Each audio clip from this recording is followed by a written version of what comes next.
Evangelho de Jesus, conforme escreveu Lucas, capítulo de número 1, verso de número 31, diz: E eis que em teu ventre conceberás e darás à luz a um filho, e colocará o nome dele de Jesus. Este será grande, e será chamado Filho do Altíssimo. E o Senhor Deus lhe dará o trono de Davi seu pai, e reinará eternamente na casa de Jacó, e o seu reino não terá fim. Maria olhou para o anjo e disse: Como se fará isso, se eu ainda sou virgem? Uma das realidades do ser humano é tentar sonhar. Nós, desde novinho, pequeno, nós somos estimulados pelos nossos pais com perguntas que nos dizem: o que você vai ser quando crescer?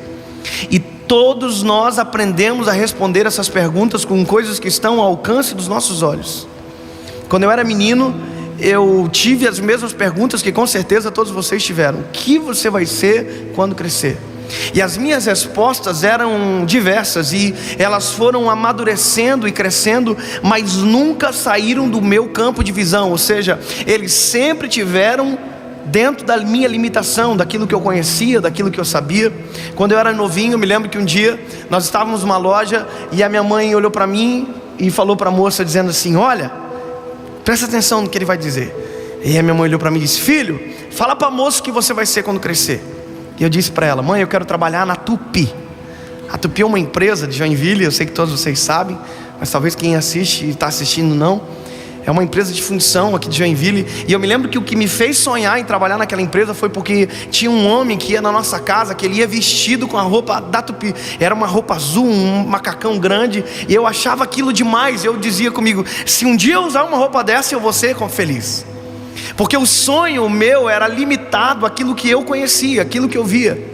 Então, à medida do tempo foi passando, de repente eu queria ser bombeiro, de repente eu queria ser piloto de avião, e as coisas foram mudando, e no fim eu vivo algo que eu nunca sonhei.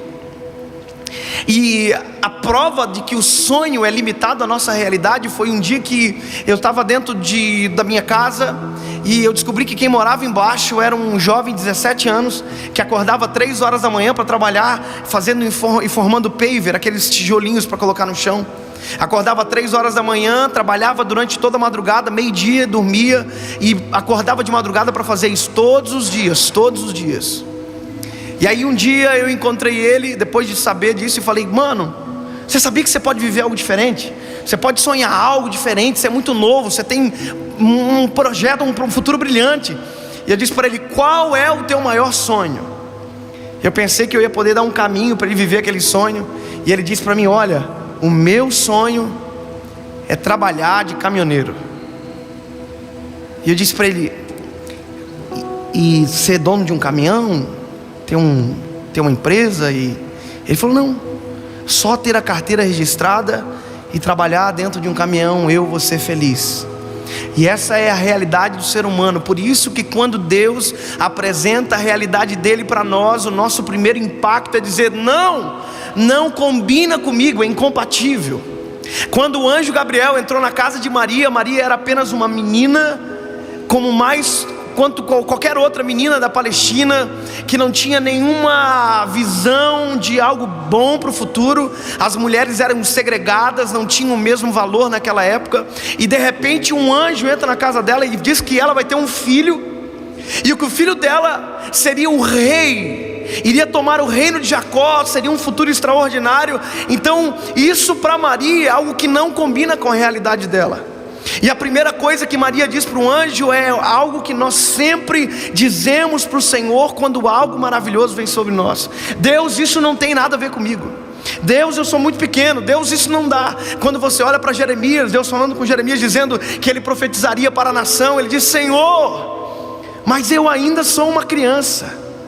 E essa é a realidade que nós sempre apresentamos para o Senhor. O Senhor apresenta uma realidade que é incompatível, e nós apresentamos uma realidade que é a nossa, racional, limitada. E a primeira coisa que a gente precisa entender é que quando Deus projeta algo para mim e para você, não combina comigo e com você. Se o projeto vem de Deus, ele nunca vai combinar comigo e com você, porque se combinasse com a gente seria fraco, teria problema, teria debilidade. Tudo aquilo que Deus planeja para nós, na verdade, combina com Ele. E é por isso que nós sempre vamos nos sentir perante os planos de Deus insuficientes, inadequados, incompatíveis. E quando Maria recebe a visita do anjo, o anjo não diz apenas qualquer coisa, ele diz que ela teria o nosso Salvador. E isso é o mais extraordinário. Jesus, antes de ser o nosso Salvador, foi a promessa de Deus para a vida de alguém. Antes dele nos salvar, ele salvou a realidade de alguém comum. Antes dele mudar a nossa história, ele mudou a história de uma mulher chamada Maria. Maria é digna do nosso respeito porque ela ouve uma palavra que é a primeira vez que surge na Bíblia. Quando o anjo Gabriel chega na casa dela, ele olha para ela e diz: salve agraciada. Sabe o que é isso? Ele olha para ela e diz: digna de graça. A primeira pessoa que conheceu a graça foi ela. E nós só conhecemos a graça porque através dela Jesus foi gerado e nela foi cumprido aquilo que eu e você vivemos hoje. Antes de qualquer coisa, Jesus foi a promessa de Deus para a vida de alguém. E isso é muito maluco de entender.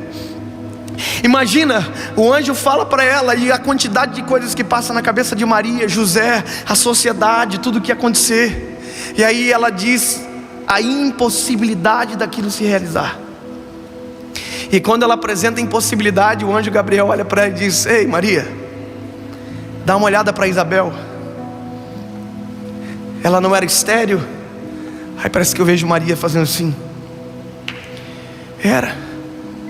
E qual mês de gestação que ela está? A Maria olha para o anjo e diz: no 6º mês. Aí o anjo olha para Maria e diz: está vendo? Porque para Deus nada será impossível. Algumas traduções diz porque para Deus nada é, mas eu gosto dessa que diz porque para Deus nada será, porque isso nos dá um tempo de acompanhamento. Sabe o que eu sinto? É que quando Deus planeja alguma coisa, Ele nos acompanha no processo de viver aquilo que Ele planejou. Porque para Deus nada será. Se levantar qualquer coisa que diz que não vai acontecer, nós precisamos nos lembrar, porque para Deus nada será impossível. Se levantar um obstáculo, uma palavra, alguém ou algo, lembre-se, porque para Deus nada será impossível. Ele age para que aquela palavra se cumpra. Uma das realidades mais profundas da Bíblia é quando Davi entra no campo de batalha contra Golias. Quando ele entra no campo de batalha contra Golias, se o Golias soubesse, ele não teria entrado no campo de batalha contra Golias. Ele jamais teria entrado. Porque quando Jessé ungiu Davi, lembra, Samuel foi na casa de Jessé e ungiu Davi. Foi uma palavra que foi liberada sobre ele. Agora Davi não era mais um pastor. Davi era alguém que seria o rei de Israel. Quando Davi entra no campo de batalha, Golias pensou que estava mexendo com o menino, mas na verdade ele estava batendo de frente contra aquele que seria o rei de Israel. Ele não lutou contra Davi, ele lutou contra a palavra de Deus lançada sobre a vida de Davi. Ele jamais mataria Davi, porque Deus iria cumprir primeiro. Antes de qualquer coisa, ele se tornaria o rei de Israel. Eu quero que você entenda que pode até ser incompatível aquilo que Deus planejou para mim e para você, mas se foi Ele que planejou, vai acontecer.